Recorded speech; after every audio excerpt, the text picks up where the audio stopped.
Hello there and a very good afternoon to you. Many thanks for joining us on Superscreen's Midday News, broadcasting to you live from Lagos. I am Adenike Owoye Ajiboye. The Senate has filed a notice of appeal and a stay of execution on a High Court judgment nullifying the suspension of Senator Ovie Omo-Agege. An aide to the Senate President Oluola discussed this development in a statement made available to journalists.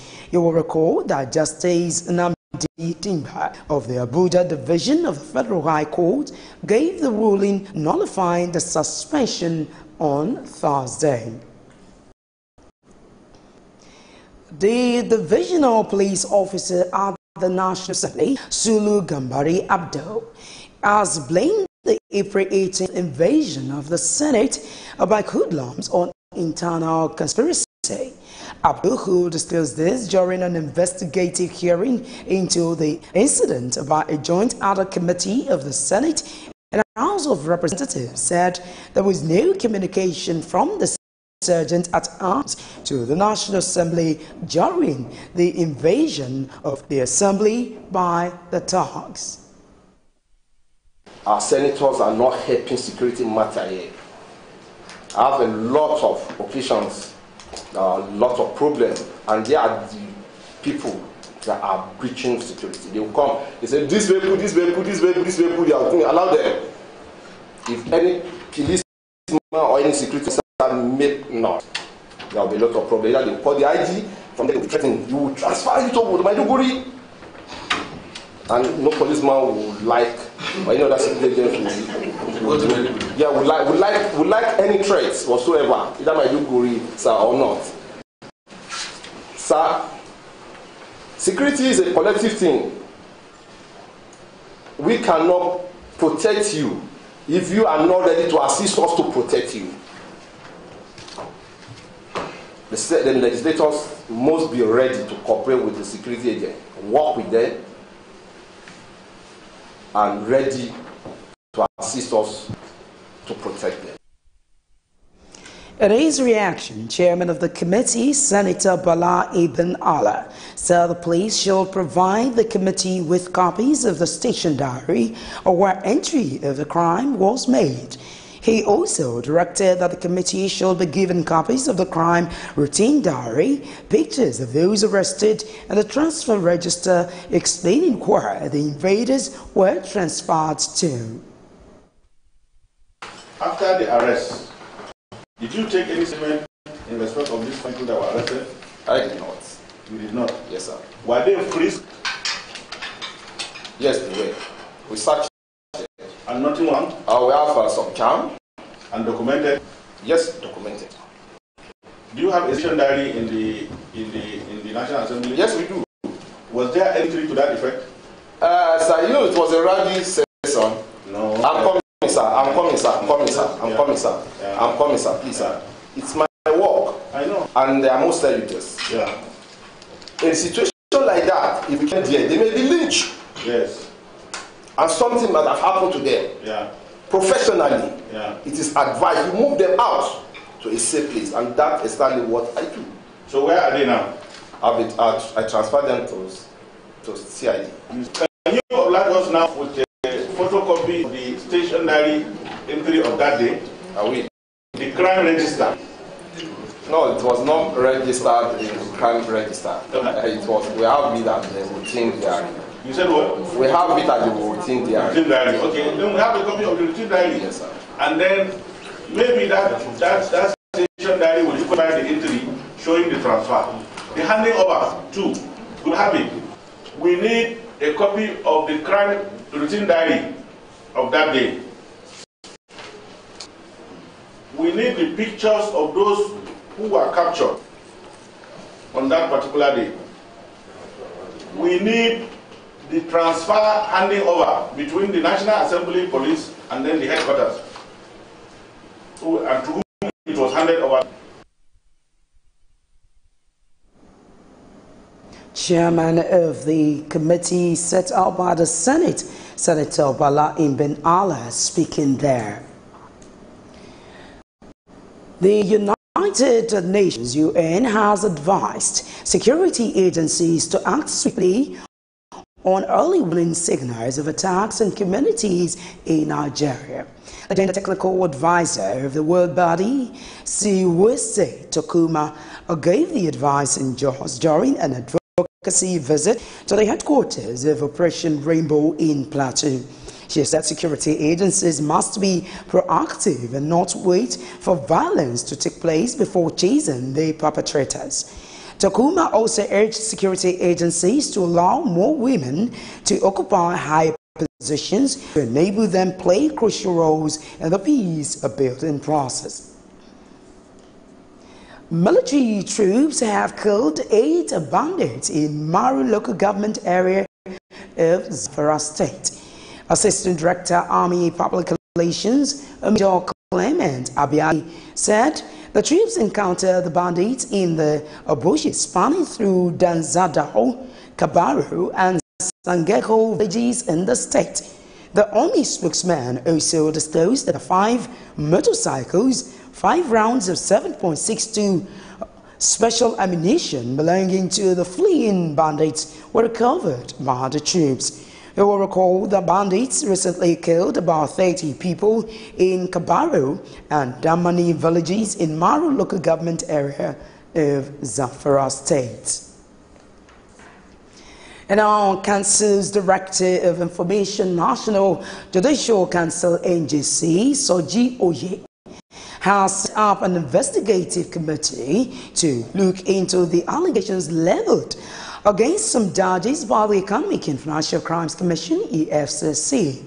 Oye, who disclosed this in a statement, said a total of 25 judges, in addition to an unspecified number of judges accused by the EFCC, or to face 7 investigative panels for various allegations of misconduct. Oye said the NJC has recommended the compulsory retirement of a judge of the High Court of Adamawa State, Justice Michael Goji, to Governor Jibrila Bindo. He also disclosed that the Council has recommended to the 2 appointments to fill in the long-standing vacancy on the 3-man bench of the Code of Conduct Tribunal. And in education matter, a Minister of State for Education, Professor Anthony Anwoka, says the Nigerian university system has failed the industries following its inability to produce graduates that meet the demands of the industries. The minister discussed this in Abuja during a 2-day retreat organized by the National Universities Commission for a Governing Councils of Nigerian Federal Universities. Speaking at the 2-day retreat organized by the National Universities Commission for Governing Council of Nigerian Federal Universities, Minister of State for Education, Prof. Anthony Onwuka, challenged participants to bridge the gap between Nigerian universities and the industry. While he complained that the Students Industry Work Experience Scheme program is no longer working due to what he called inadequate supervision, Professor Onwuka charged like minds to accept the challenge and begin to fashion out solutions. He, however, called for a reschooling project for the Nigerian students to equip them better for the labor market. I earnestly appeal to the University Governing Councils of Federal Universities to end the decline in the tertiary education sector, which is unacceptable for our children, unacceptable for our democracy, and untenable for our economy. You, as chairmen and members of governing councils of federal universities, have a choice to make. The choice is whether you have the courage and political will to chart a better course for the university system to deliver on their mandates of producing quality graduates who can compete globally or not. And the decision cannot be delayed any longer. I hope no doubt that this retreat will be part of insightful discussions on the modalities we can adopt to confront the needs of our university headlong. On his part, Executive Secretary of NUC, Professor Abubakar Rashid, highlighted the fundamental problems facing the university systems as poor leadership, general underperformance, and inadequate teaching and learning environments. Consequences of poor leadership and bad governance are combined to undermine the capacity of our universities to actualize their core mandates of teaching, research, and community service. Poor leadership and bad governance are constituting themselves into stumbling blocks and are making it difficult for universities to generate original knowledge, build character, drive innovation, and to contribute significantly towards the national development. If the minister's call for 1 year is approved, it means students will now spend 6 years instead of 5 years with inclusion of NYSC. It remains to be seen whether students and academics will embrace this. Now, the Vice Chancellor of the University of Lagos, UNILAG, Professor Oluwatoyin Ogundipe, and the Pro-Chancellor of the institution, Wale Babalaki, have challenged graduating students of the institutions to conduct themselves well. These authorities gave the charge at the institution's convocation ceremony in Lagos.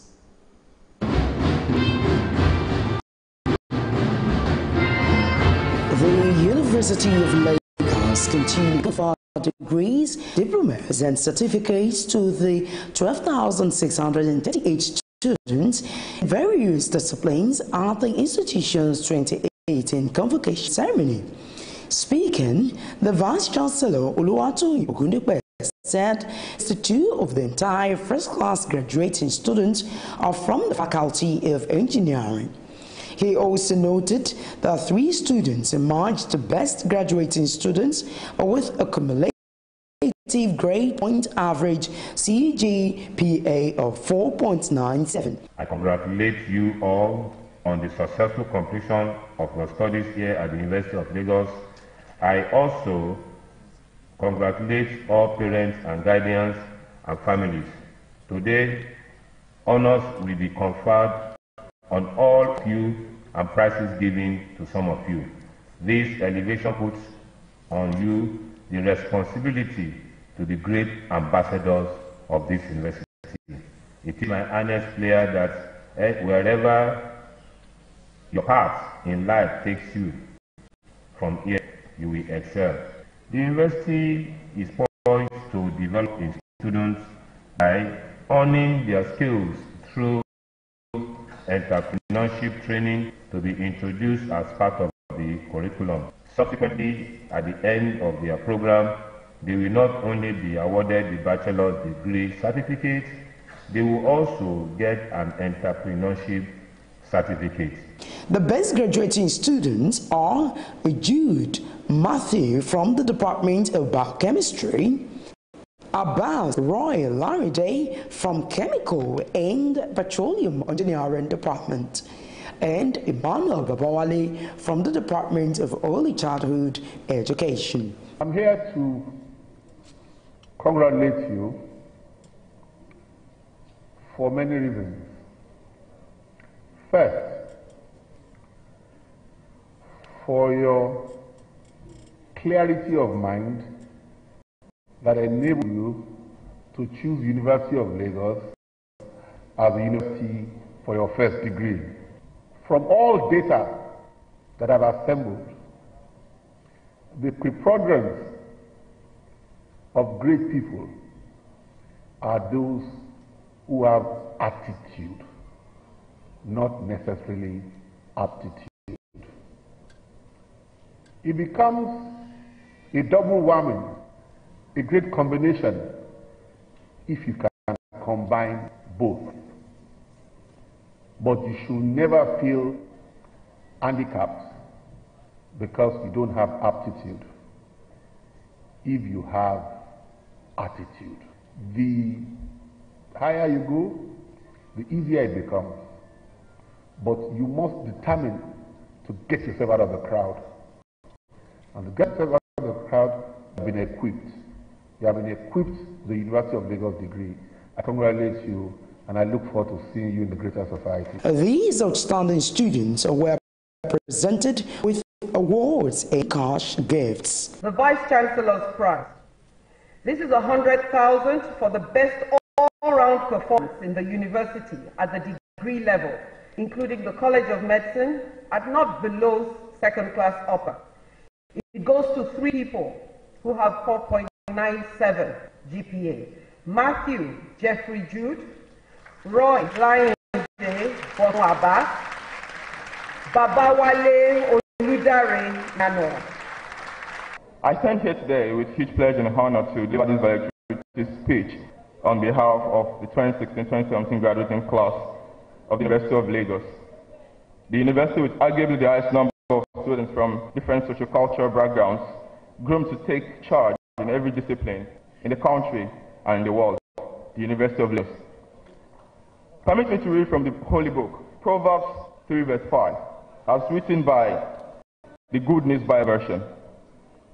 Trust in the Lord with all your heart. Never rely on what you think you know. Trust the Lord in everything you do, and He will show you the right way. Never let yourself think that you're wiser than you are. Simply obey the Lord and refuse to do wrong. The convocation ceremony of the University of Lagos, which started on Tuesday, is expected to end on Friday. And our son-in-law to Bola Ahmed Tinubu, a national leader of the All Progressives Congress APC, Oyetunde Ojo, has been barred from serving as one of the aspirant agents in the rescheduled governorship primary election in Ekiti State. You will recall that the primary election was disrupted when it first held on Saturday following allegations by delegates and agents of aspirants that the exercise was fraudulent. Oyetunde Ojo and 6 others have been identified by the national body of the party as those who disrupted the exercise, which took place at the Oluyemi Kayode Stadium in Ado-Ekiti. If you've just joined us in watching Superscreen's Media News, we'll take a short break here. When we return, we'll bring you business news. Just stay.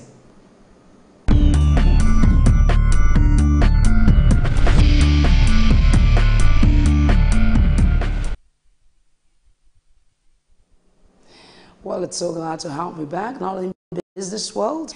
The federal government says it has invested 260 billion naira in roads across the country in the past 3 years. According to the Minister of Public Works and Housing, Babatunde Fashola, the funds were extended on the road sector between 2015 and 2018. Fashola disclosed this in his keynote address at the 4th Quadrennial Delegates Conference of the Petroleum Tanker Drivers Branch of the National Union of Petroleum and Natural Gas Workers in Abuja. The minister said that under the Economic Recovery and Growth Plan of the federal government, about 300 billion naira had been committed to Nigerian roads, adding that it is one thing to have a plan and another to commit to the faithful implementation of such plan. Lagos State government says 6,462 residents with approved business orders had benefited about 5.22 billion naira from the Lagos State Employment Trust Fund. The LSETF is an initiative of the state government through which 25 billion naira was earmarked for disbursement over a period of 4 years to provide entrepreneurs, artisans, and traders with capital to boost their businesses. Speaking at the annual ministerial press briefing of the state government, Commissioner for Wealth Creation and Employment, Uzamat Yusuf, said the amount so far disbursed constituted a huge part of the total of 5.98 billion naira approved for 8,229 residents. Minister of Agriculture and Rural Development, Aldo Obe, says the federal government is set to acquire about 10,000 tractors as part of its policy to promote mechanized agriculture in the country. Obe said the government government has entered into an agreement with a John Deere tractor manufacturer to acquire the equipment through a public-private partnership with the firm. The minister disclosed this during his meeting with the management of John Deere Namil International at the headquarters of the Federal Ministry of Agriculture and Rural Development in Abuja. He said the program will span 5 years, adding that it will assist smallholder farmers to have access to tractors through the agricultural equipment hiring enterprise. Edo Civil Society Origination (CSO) has identified the land grabbing as a serious problem affecting local farmers in the country.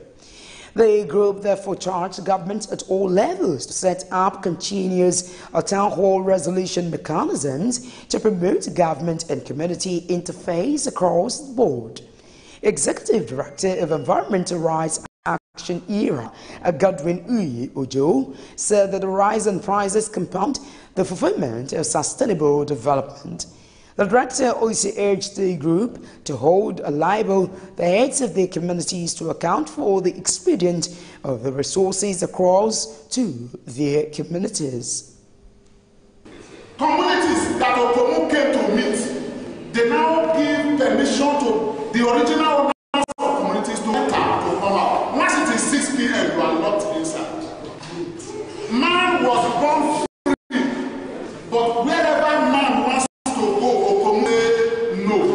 These rights are God-given. I don't want to stir you to anger, but the truth remains the truth. That's number one. That's not the right. God gave us these rights. Reacting, resource person Austin Osakwe and Press Phil Kirsten, enhancing community rights and strategies of advocacy and know your rights. Because without their machine gun, if they kill somebody, you won't see it, and they throw it to the river, you will never see that person again. So to me, those people living there, I praise them. How do community benefit from such an economic exploitation, either by government or by multinationals? When I was going to the forest law, I saw a link with them. They have what we call Forest Protection Fund. They have what we call Forest Reserve Fund. I'm looking very closely at it. They said that Forest Reserve Fund, money deduced as source from sale of forest produce and its components. For you to preserve that forest, you get money from source. And for Forest Protection Fund, they get 1,500 per lorry load of assumed timbers. That means communities that forest on them are entitled to some what? Protection. Stakeholders speaking there on their expectations. You're still watching Superscreen's Midday News. We'll take a short break here or more news after this timeout. To stay.